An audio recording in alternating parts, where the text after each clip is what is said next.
Want to know how to make Cursor AI add and undo or redo function to a program easily? Well, no worries. In this video, I'm going to show you how a single prompt can make Cursor AI add and undo or redo function that you can use on your code while executing them. So let's get straight to it. Now, first things first, just simply open up your Cursor AI application and we have this code with us right here.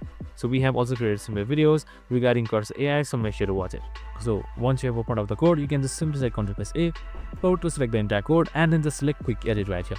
And now once you've selected Quick Edit, on top you should be seeing this selection or edit selection popping up, and again just simply copy paste this code. So what this prompt says is modifying this code in order to track state changes and allow undo and redo of the last actions. So you can just simply select enter once that is done. And as you can see right here, our code should change. So it's generating our edit, and after a while it should be there.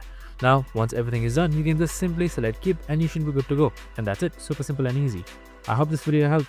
If it did, make sure to like, subscribe and tune in with us for more similar videos. Have a good day and see you in the next one.